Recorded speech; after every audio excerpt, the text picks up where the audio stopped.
Hey, thanks so much for joining me. I'm Mitch Goldberg. Just a quick live stream today. Man, oh man, I just am not doing these things at a particularly consistent time of the day, but they have to come out when they come out. And life is good, but life is busy and hectic and putting things together. I'm talking about the markets and, being a financial advisor. Oh, I'm not saying woe is me, but, it's our duty as financial advisors to get our clients through these weird times because this is anything but a normal market. And mainly it's because change is coming. Change is coming abruptly. And I know this is going to sound strange, but this is happening. This would have happened regardless of whether President Trump was in the White House or not, because the world is going more toward self sufficiency in each country, and every country needs to watch out for itself. There's a couple of changes in the world order that are causing this, that are major trends that are going to go on for years. They started years ago, let's say 10 years ago, 15 years ago, but they've really accelerated. So for the last, let's say, 25 years, I would say about 25 years ago was the peak. About around 9/11 of 2001 was the peak of globalization. And ever since then, globalization has been being, repealed or peeled back, whatever phrase you want to use. But it's becoming uh, less of what it was. And that's something to talk about. A couple of other odds and ends I want to talk about, and three very big dates that are coming up in the short term, three very big pieces of information starting tomorrow that I think everyone needs to follow and be aware of.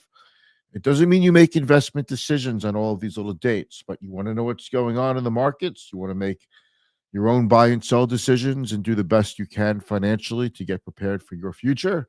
Then we have some things to talk about. So while you're watching, if you don't mind, give us a thumbs up, ask me questions in the comments, and I'll roll the quick intro now. And then we're going to have a pretty good quick show. Quick pace. Here we go.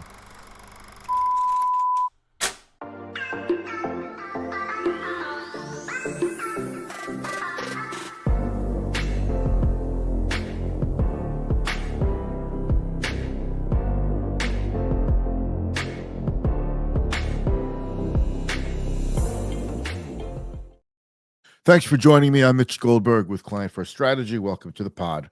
All right. First thing is the three dates. All right. Today, um, Tuesday, the day after Memorial Day. I hope everybody had a pleasant and peaceful 3-day weekend and really remembered what Memorial Day really is all about.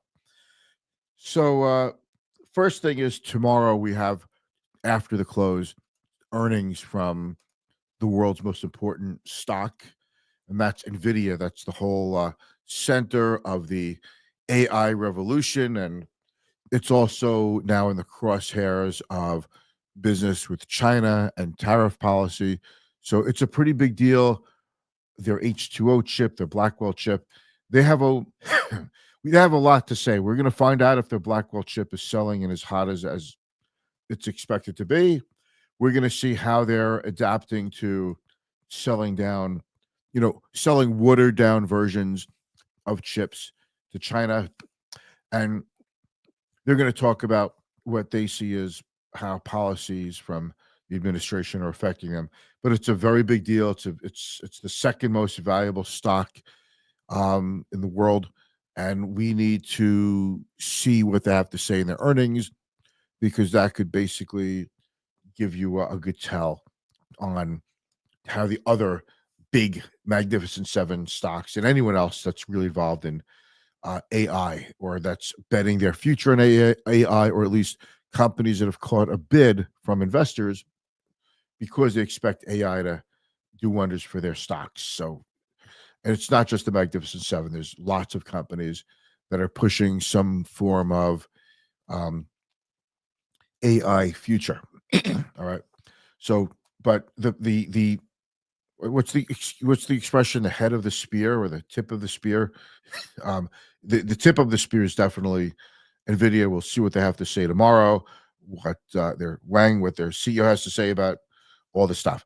The other big date is June 6th. That's the Friday after this upcoming Friday. So about a week and a half away.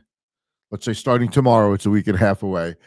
It's a big deal because that's when you're going to get the May employment figures. And at that point, it's an important figure because we'll have had a little bit of time now to absorb the 30% tariffs on Chinese imports, the 10% blanket tariffs, and everything else that comes around into the country. And we'll finally see if the labor market is starting to feel the pinch. And I'll tell you why it's important because with everything going on, the expectation from the street has been that the tariffs will catch up to markets and the economy. We are going to, eventually expected by the time we get through May, which we're almost done with the month of May, we will finally see what kind of impact tariff policies from the administration are having on the economy. I don't, we haven't seen major effects yet. So this will give us a pretty good tell in terms of the labor market. You want the Fed to cut, you want the Fed to stand pat.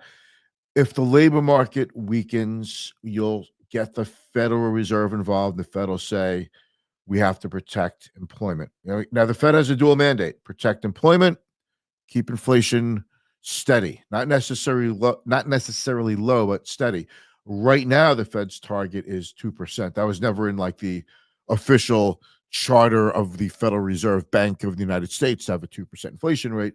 It's pretty much an arbitrary number where economists think that at 2% inflation, it's enough to keep the economy strong and to prevent us from going into a recession. And it's just a good number to shoot for, and give or take a few tenths of a percent.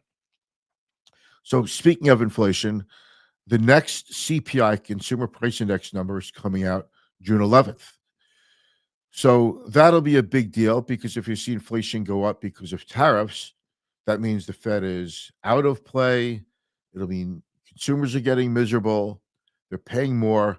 So if you see a weak Nvidia number, a weaker than expected employment figure on June 6th, and a higher than expected inflation report on June 11th, that would be a super negative trifecta of numbers.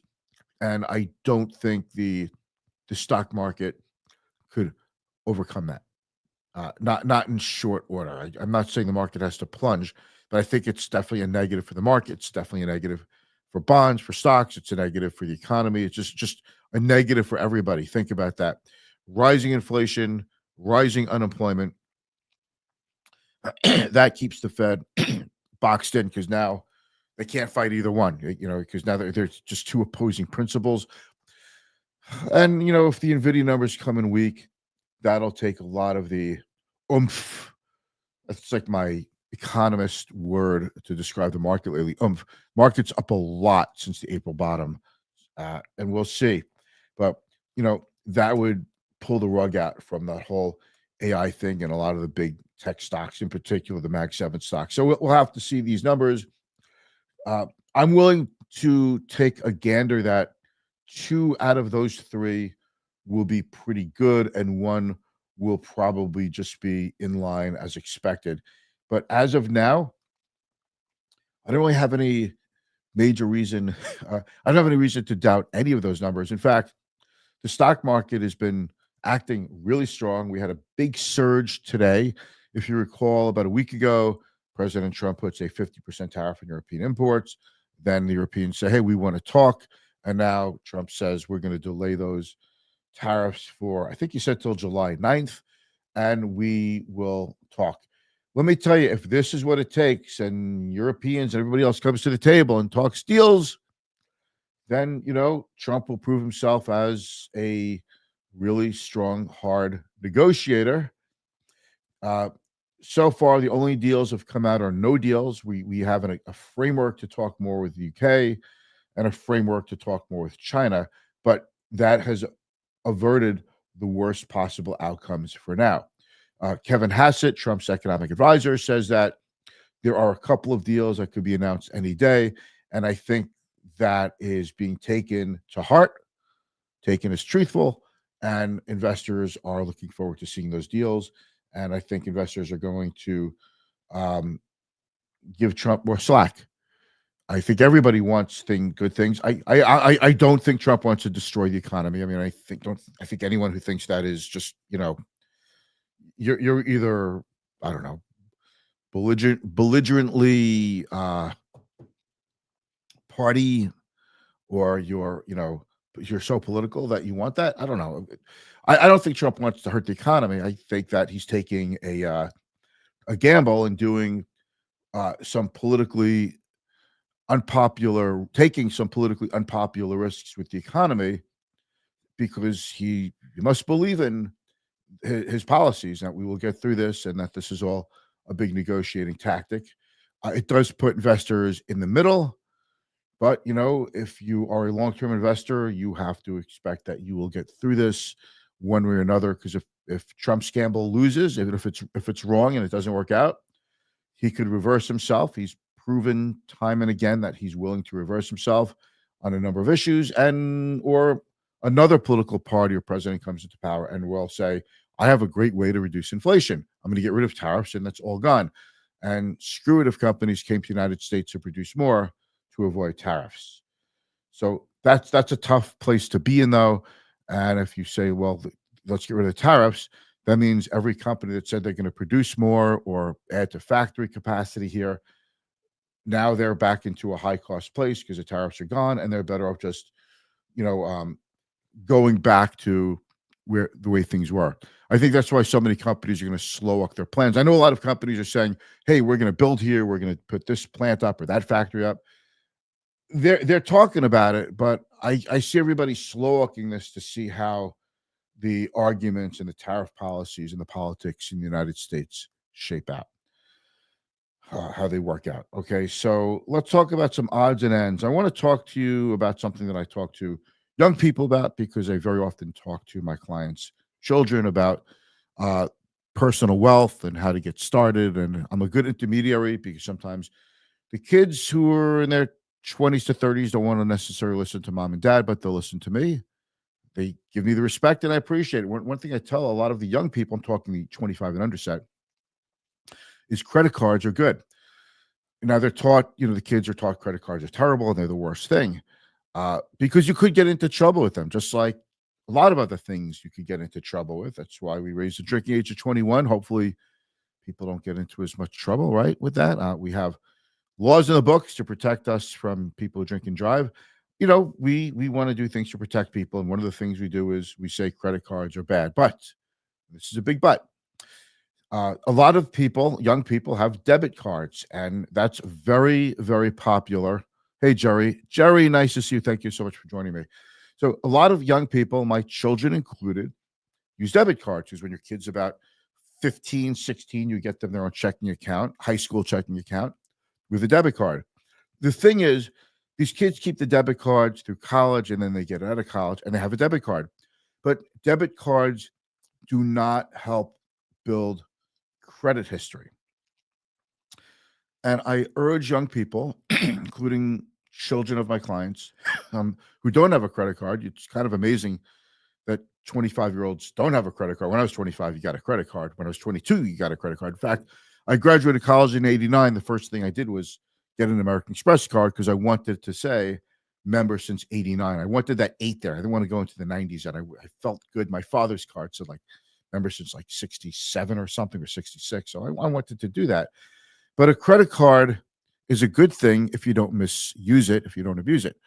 And that can help you build your credit history. One of the important things about credit history is how old it is. So if you have a longer credit history, you could have a higher credit score. If you use your credit card and pay back the balance every month, pay it off, you'll have a better credit history. And I think it's important for people who are thinking about buying a house and hit their late 20s or early 30s to have an established credit history. And you're missing that if you don't have debit cards. When I was a kid, there was no such thing as a debit card. That came much later. It's convenient. It's a great way for parents to help their kids manage money, but it's not great for helping your kid build a credit score. And you know what? A credit score, some people knock it. I hear on Dave Ramsey that good credit score just means you're good at borrowing money and it's bad to borrow. But there comes a point in your life when you get a car, you buy a house. I'm not saying buy more than you should, but you will need a credit history to do that. And a credit card is a good way to establish that, a very easy way to establish that in the beginning. We have a something in the comments here. Always love to hear your well, let me put this on the screen. Always love to, I want to say here, love to hear your very insightful perspective. I know what you mean, buddy. Thank you very much. I love that picture of you and Lori, and I know where that is. That's in Prime, that sign over your head, which is a place that I love to go. Thanks so much, buddy. So, all good in the hood. Thank you for listening. We'll see tomorrow. By the time you see me tomorrow, we will already have NVIDIA's numbers. It'll be interesting. Wish you a good night. And until then, see you tomorrow. Thank you.